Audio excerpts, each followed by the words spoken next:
Hello everyone, hope you didn't miss me too much. I hope you all had as wonderful Jubilee weekend as I did. Although my weekend wasn't as focused on the Jubilee as I may have liked, it was also incredibly nice to go all the way south to Guildford, see the cathedral and go to one of my friends' weddings. It is very nice to get a respite from the dreary world of politics and current events every now and then, since everything here seems terrible. But alas, I am a political junkie, and this week we seem to have started off with a political junkie's dream. I will let Chair of the 1922 Commission, Graham Brady, explain exactly what's happened. No. How many letters have you received? I don't divulge that, but the threshold of 15% has been passed. And when was the threshold passed? It's slightly complicated because some colleagues had asked specifically that it should not be until the end of the Jubilee celebrations. So for those of you missing the news yesterday, Boris Johnson did indeed have a little bit of political trouble. The 1922 committee, which is basically the rule maker of the Tory party and a place for backbenchers and frontbenchers to have meetings to discuss policy and things like that, have a rule where 15% of currently standing Tory MPs send in letters of no confidence. There is then a party-wide vote on whether there is still confidence in Boris Johnson as party leader at the MP level. And as Sir Graham Brady goes into, this is a somewhat complicated process that appears to be somewhat secretive, and he personally can't pass out details of who gave him what letter and who has said what. It's up to each individual MP to put their own opinions out there. Therefore, we reached the point where I could communicate with the Prime Minister yesterday, which I did, and as I said, he agreed with me that we should conduct the vote as quickly as we reasonably can. And this part was absolutely true, as Boris Johnson was given his letters of no confidence by Sir Graham Brady on the Sunday the 5th, after the Jubilee celebrations were done, and as they say, they agreed to get it done as quickly as possible. And so the vote was planned for 6 p.m. to 8 p.m. on Monday the 6th, the day after, or yesterday's time recording. And consequences of what it will mean for either result of the vote are laid out by Sir Graham. Well, a confidence vote obviously will provide a clear answer. The party will have confidence in the leadership or not have confidence in the leadership. That's the question that will be before my colleagues today. Of course, to many people that would be obvious what a no confidence vote is for, but obviously journalists need to ask these silly questions. And it's also confirmed that if Boris Johnson did survive the confidence vote, that he would be leader for at least another year, unless of course he resigns. Technically, it's possible for rules to be changed, but the rule at present is that there would be a year of a period of grace. And finally, I'll leave this last question in because I think it's particularly relevant, given that I know people in Sir Graham's constituency. How did you find the mood in your own constituency over this break in terms of Boris Johnson's leadership? I think my constituents have been enjoying the Jubilee as we all have. Yeah, that's been pretty accurate for people I know in that particular constituency for the weekend. I've seen plenty of pictures of Jubilee parties, people with the Union Jacks out, and lots of drinking Pims. As for the mood of people I know in that particular constituency about Boris Johnson, I mean, I know a couple of people that have moved from voting Tories to voting Greens in the recent council elections. When it comes to a national election, depending what happens over the next few years, I don't know if they're going to carry on voting Conservative or not. Which would be a shame because Sir Graham Brady is actually one of the better people in Parliament. Being that he was a lockdown sceptic from the beginning, is quite the free marketeer. And even recently, as I say, I know people in his constituency, so I asked people about to send letters in this particular article by John Cavalier about the trad tax, in which income tax in the UK punishes families who have a single income rather than the two parents not looking after the kids, sending them off to nursery or whatever, and having two separate incomes because they end up keeping more of their money due to tax. And he replied back basically saying, I can see the concern, I'm sending it straight off to the Treasury. So he's someone I'd like to keep in Parliament because, as I say, he seems to be one of the better MPs, certainly top half. Though I think he's better as working as the chair within the party rather than as the Prime Minister. Anyway, that's enough of me saying that some politicians are good, actually. As promised by Sir Graham in the clip, as promised, there was a vote where Tory MPs could cast their votes of confidence or no confidence between the hours of 6 p.m. and 8 p.m. to Parliament, or I believe they had certain things set up so that people could vote by proxy or vote remotely, whatever. And so not too long after 8 p.m, Sir Graham was in Parliament and he had this announcement.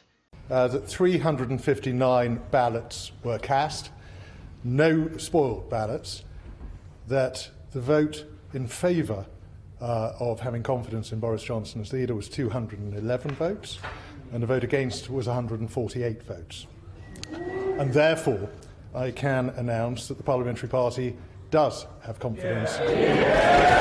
Yes, a big cheer from the House, because that was every single Conservative MP voting in that confidence vote, and finding that most of them did indeed have confidence in Prime Minister Boris Johnson. Which, when I was talking to one of my normie friends last night, he was saying, I don't understand what you have to do as Prime Minister to not have confidence. And I really needed to make the point that when you're saying, oh, I don't have confidence in this man, what you're really trying to say is, oh, do I have confidence in any other Tory MP, or is Boris Johnson really our best shot?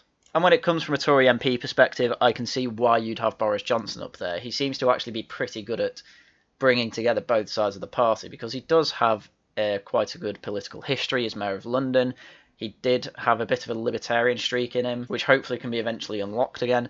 Because the problem is, when you're Prime Minister, you're under political pressure from everywhere, and especially in the London bubble, which is particularly authoritarian and particularly left-wing on economics. So I can understand why he's been making the decisions he has, and I really think it's a lot better than what we can expect from any more of the Tory wets. And it's certainly better than any MP I can think of from the Labour Party or the Liberal Democrats, or, well, any other party really. Sitting MP, I should say, anyway. So as far as I'm concerned, this is good news, or at least some of the best news you could probably expect. Because when it comes for other people wanting to be Prime Minister, Boris Johnson really, unfortunately, is the best of a bad bunch. Because from this picture alone, I mean, the two at the edges are kind of no-names when it comes to Tory MPs. On the left, we've got Penny Mordaunt, who was a Defence Secretary before Boris Johnson came into power, and then she's just had a low profile since then.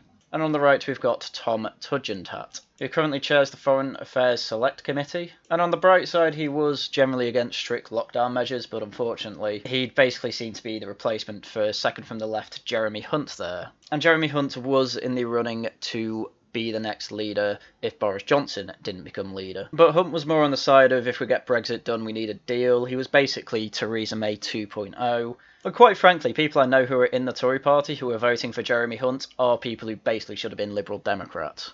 But when it comes to the other two candidates on this picture with Rishi Sunak, I mean, he's currently Chancellor of the Exchequer, and he's basically gone full Keynesianism and monetarism, which is just causing more and more problems. The only hope I have with him is that it's Boris Johnson telling him what to do as Chancellor, and when he's Prime Minister he goes a bit more free market, but I think that's hoping for too much. And when it comes to Liz Truss, while she's been doing well getting trade deals for the UK post-Brexit, she is an ex-Liberal Democrat. And while she does seem to have moved more and more into Conservative lines, it really doesn't help with the Peter Hitchens idea that basically all these people are completely interchangeable. And with people trying to compare her to Margaret Thatcher as the new Iron Lady, I don't really see the comparisons beyond they both happen to be women. Though to be fair, again, as an MP, Liz Truss doesn't actually seem that bad. And of course there are plenty of other Tory candidates, but these seem to be the top choices. The only person I can see that I'd rather prefer as PM is Priti Patel, but honestly I'd probably keep her as Foreign Secretary because I think she's the one thing that isn't making immigration spiral even more out of control. But while this is a subject we now don't need to worry about for a while, there are indeed other issues coming up for Boris Johnson post this confidence vote. So according to the Times, more trouble looms for Boris Johnson as he looks to move swiftly on. In the aftermath of last night's confidence vote, there is one thing that both Boris Johnson supporters and detractors largely agree on, at least in private. That is, despite all the talk from Downing Street of moving on, there is no realistic chance of that happening. As Will Wadden, who worked for Johnson when he was Mayor of London, put it, the vote last night was the worst possible result short of losing. Prime Minister needed a decisive win last night and he didn't get it, he told Sky News. I think the problem is that it's very unlikely he's going to be allowed to move on. And the bare fact this morning is that ultimately the Prime Minister is really no longer in control of this process. Yes, because although Boris Johnson did win the vote of confidence, it wasn't by that much. In fact, the lead was only by about 20%. So if he makes some wrong moves, that 20% can easily be lost. I mean, we see fluctuations in the polls between parties all the time for this. Of course, it's the same thing with party leaders if they can get voted in and out. So Boris Johnson has the issue of by-elections to look forward to. Later this month, voters go to the poll in two critical by-elections in Wakefield and Tiverton and Honiton. The first is a seat in the north that the Conservatives need to win if Johnson is to show that the Tory support is holding up in the Red Wall seat that he took from Labour in 2019, yet a recent poll suggests not just that the Tories would lose the seat, but they would be routed. The second is a notionally rock-solid Tory territory where the party is defending a majority of 24,000. But the Lib Dems are running an insurgent campaign, and there are fears that the party could well repeat its success in North Shropshire, where they overturned a 23,000 majority to take the seat by nearly 6,000 votes. And I do honestly see that as realistic. I know quite a few people who won't vote Tory under Boris Johnson simply because of Partygate. And while losing a Red Wall seat will signal to the Tories that what won the Red Wall doesn't appear to be working anymore, because quite frankly it was basically just Brexit and Corbyn, losing Tory strongholds is also a very good reason to have no more confidence in Boris Johnson. And unfortunately, Partygate's consequences are going just beyond they got a fine and broke the rules. The Privilege Committee investigation is a pressing concern for Downing Street, as it is investigating whether the Prime Minister knowingly misled MPs when he stated that he was unaware of lockdown-breaking parties in Downing Street. The committee is made up of 4 Tory and 3 opposition MPs who must decide whether Johnson's defence that he was unaware of the extent of the rule-breaking in Number 10 is plausible, which, not gonna lie, it's probably not. We don't know which way any of the 4 Tories on the committee voted in the last night's leadership election, but we cannot assume then they will blitheringly vote to clear Johnson regardless of the evidence. If even 1 or 2 side with Labour and conclude that Johnson knowingly misled MPs, then that could trigger a series of events that will probably force Johnson out of Downing Street, i.e. a resignation. And should Boris Johnson survive the by-election problem and the investigation, there is also the problem that there may be a Tory rule change. Technically, having won last night's vote, Johnson can't face another formal confidence vote for a year, but that rule is not set in stone and could be altered by a vote of the 1922 committee. This was the threat that faced Theresa May and led her to announcing her decision to step down 5 months later. If it becomes clear that the next few months that Johnson's authority has waned further, the 1922 committee is likely to reconsider its 1-year rule. Times, get your editors on board. Like May, Johnson will be given advice warning that this is happening. He will then have to decide whether to follow her lead and announce his departure voluntarily, or fight on and quite possibly lose a second confidence vote. But as Graham Brady said before, technically the rules can change, but for now it seems to be, we'll keep him in power for another year. Though I have slightly more confidence that Boris Johnson will survive longer than May did after her confidence vote, because Boris Johnson has this weird way of bouncing back. For instance, just a small example, but according to Adam Bienkov of the Byline Times, Boris Johnson's spokesman said that the Prime Minister will transform the NHS into a blockbuster healthcare system in the age of Netflix. Asked repeatedly to explain what this means, Johnson's spokesman is unable to say which features of Netflix he believes the NHS should imitate. Because this is the thing with politics, 90% of it is just saying things that sound good. Because realistically, this means that absolutely nothing will actually change with the NHS. Though anyone saying that they are going to improve the NHS in any way does seem to get the British public really going for that candidate. Because he's not saying he's going to privatise it in any way, even though that's desperately what the NHS basically needs. And he's not going to do a complete reform of the system to make it better and imitate other systems that are much better than ours, such as the German system. But it sounds good, and that's the thing that Boris Johnson's really good at, making things sound good. Because politics is basically just show business for ugly people. They're all basically actors and public speakers, and the amount of actual principled people is relatively low.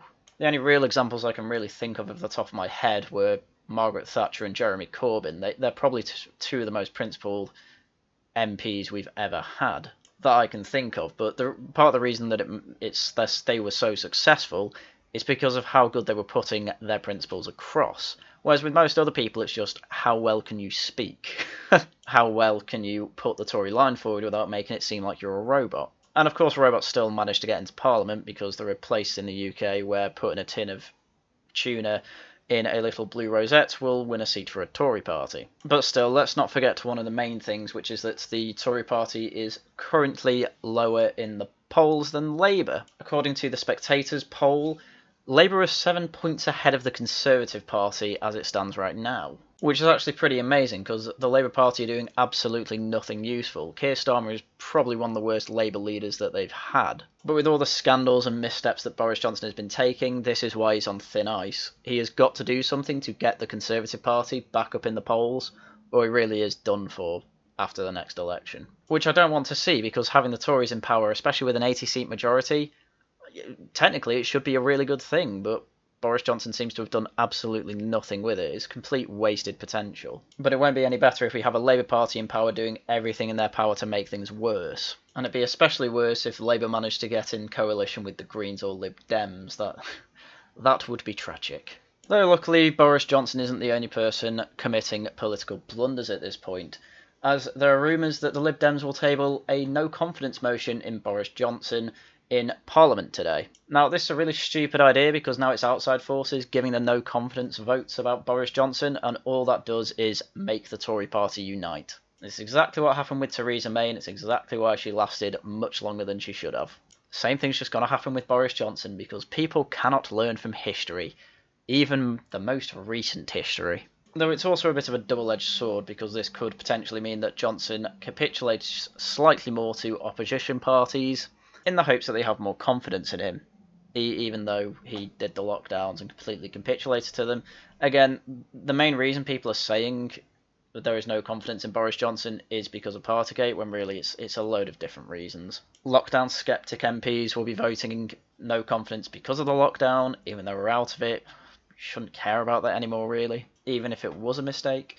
And when it comes to the left wing, they're voting Boris Johnson because, well, he's a Tory, what else do you need? So Boris Johnson's future as leader of the country and the Conservative Party is on somewhat rocky ground. Hopefully in this grace period he doesn't make any major political blunders, actually does things that people voted him for, like reducing immigration, lowering taxes, and, making Britain a bit more free market, instead of capitulating to the climate cultists constantly and left-wing causes like raising taxes and giving any sort of crap about LGBT month.